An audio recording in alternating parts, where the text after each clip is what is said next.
एक से गैर मुस्लिम भाई है तो वो अपना सवाल कर सकते हैं। जय जिनेन आदाब। मेरा नाम अरुण कुमार जैन है, मुर्शिदाबाद औरंगाबाद से आए हैं। मेरा क्वेश्चन है, जो नया मस्जिद बन रहा है और कब्रिस्तान है और ईदगाह है, उसमें मेरा मन हुआ है जो हम इसमें ज़मीन या पैसा रुपया दें, मेरा मन चाहता है। लेकिन उन लोग बोलते हैं कि हम लोग गैर मुसलमान से कोई चीज़ नहीं लेते हैं। क्यों?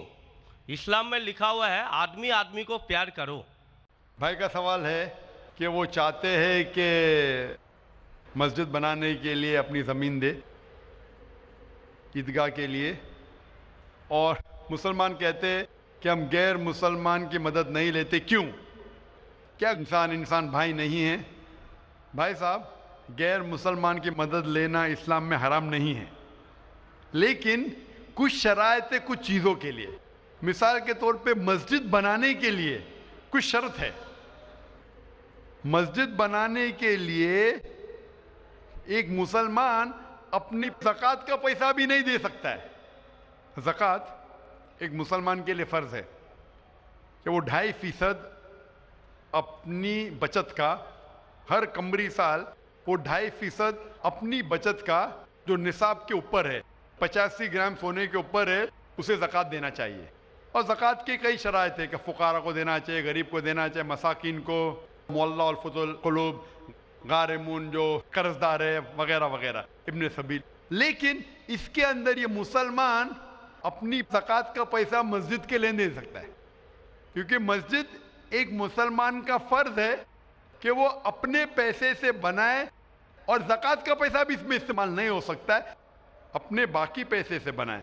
ज़कात का पैसा की कैटेगरी लिखी गई है सूरह तौबा में, सूरा नंबर 9 आयत नंबर 60 में, कि ये 8 कैटेगरी को आप ज़कात का पैसा दे सकते हैं, मस्जिद बनाने के लिए नहीं।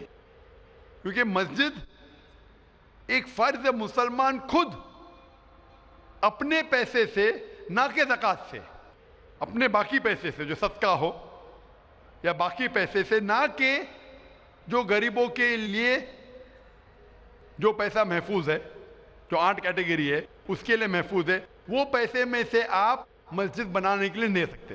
ये एक शर्त है।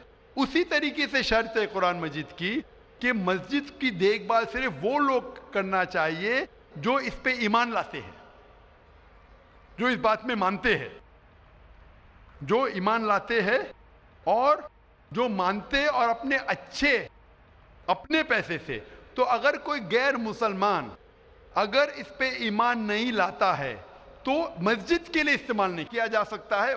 मिसाल के तौर पे मैं कहूँगा कि यहाँ कई जगह है अपने हिंदुस्तान में जिसे कहा जाता है कैंटोनमेंट एरिया।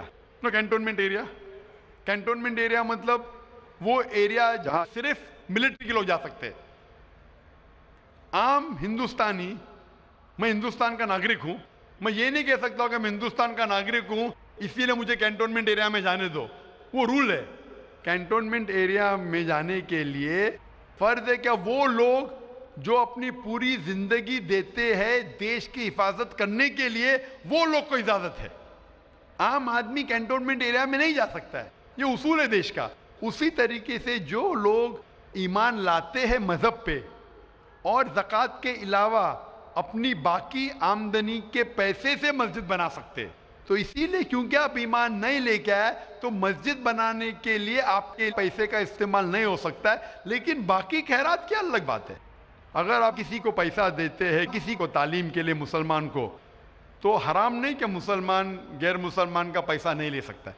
सिर्फ मस्जिद के लिए शर्त है।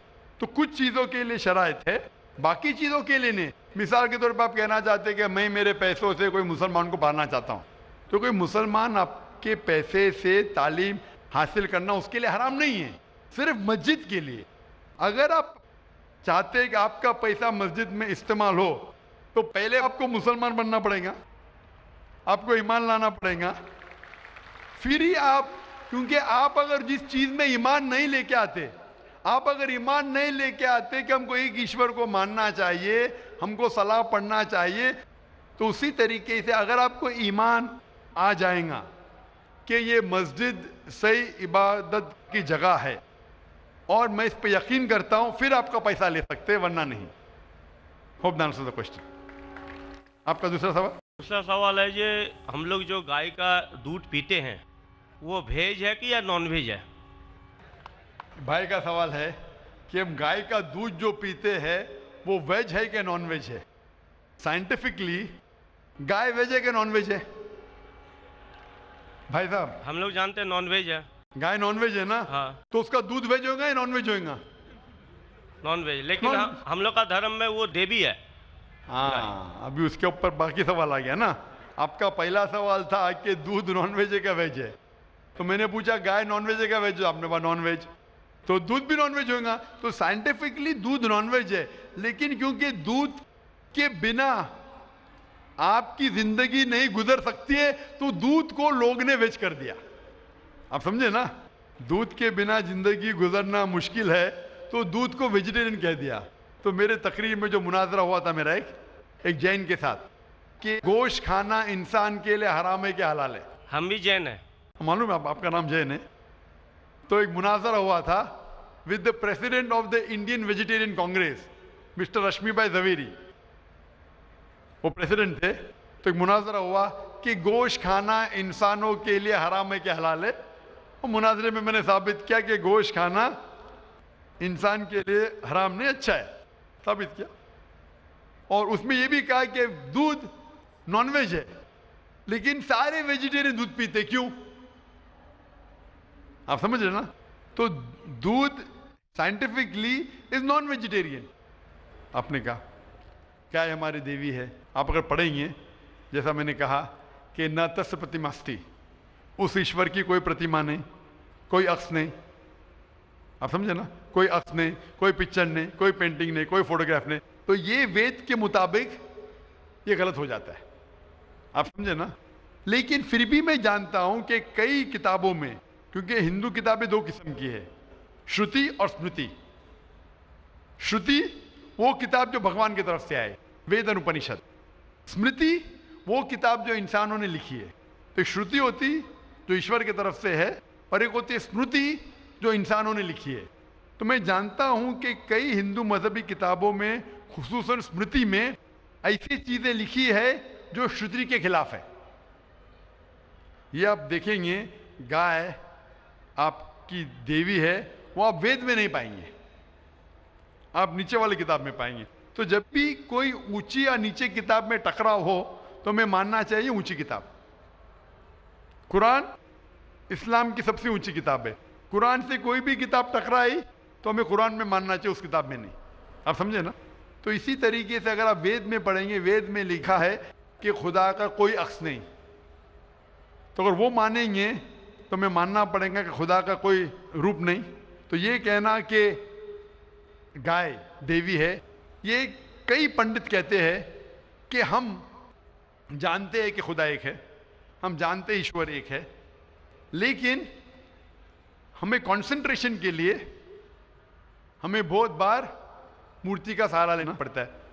पंडित लोग से मैं बात करता हूं कि आपकी किताबों में साफ लिखा है कि भगवान एक है, ना उसका कोई अक्स है, ना कोई मूर्ति है, ना कोई पेंटिंग है, ना कोई पिक्चर है। तो वो कहते हैं हम मानते हैं ये बात पे, लेकिन क्या कंसंट्रेट करने के लिए पहले शुरुआत में हमें अक्स की जरूरत होती है, एक मूर्ति की। जब हम हायर कॉन्शियसनेस पे पहुंच जाते उस वक्त हमें जरूरत नहीं पड़ती। तो मैं उनसे कहता हूं मुसलमान हायर कॉन्शियसनेस पे पहुंच गए, हमें कोई अक्स की जरूरत नहीं, हम ईश्वर को डायरेक्ट मानते हैं, डायरेक्ट इबादत करते हैं। तो इसी तरीके से कभी भी टकराव होता है मजहबी किताबों के अंदर तो ऊंची किताब को मानना चाहिए नीची किताब के बनिस्बत। तो ऊंची किताब में लिखा है कि ईश्वर का कोई अक्स नहीं है। आप समझे ना? फिर भी आप देखेंगे लोग अपनी मजहबी किताब को नहीं मानते। तो मेरा यही कहना है लोगों से, चाहे मुसलमान हो, जैसा मैंने कहा कि कुरान को समझ के पढ़ो, मैं कहता हूं हिंदुओं से कि आप भी वेद को समझ के पढ़ो। मैं कहता हूं इंडियन गवर्नमेंट से कि संस्कृत कम से कम हिंदुओं के लिए फर्ज करो, तो हिंदू कम से कम संस्कृत पढ़ सकेंगे, अपने मजहब के करीब आएंगे और हिंदू मुस्लिम भी करीब हो जाएंगे। क्योंकि संस्कृत पढ़ेंगे तो आपको पता चलेगा कि आपकी किताब में क्या लिखा है। तो कोई भी पंडित आपको घुमाएगा नहीं, फिर पंडित घुमाएगा तो बोलेंगे देखो हवाला दो कहिए। आप समझे ना?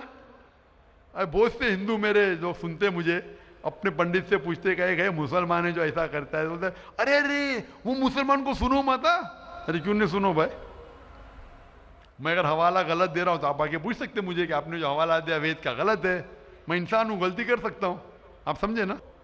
तो मैं कहता हूं हिंदुओं से कि आप संस्कृत जानो, अपनी वेद पढ़ो, ताला विला कलिमतिन सवाइम बैन बैनकुम। आओ हम उस बात की तरफ जो आप और हम यकसा है, यकसानियत की तरफ आएंगे तो हिंदू मुसलमान एक हो जाएंगे। Hope the answer the question.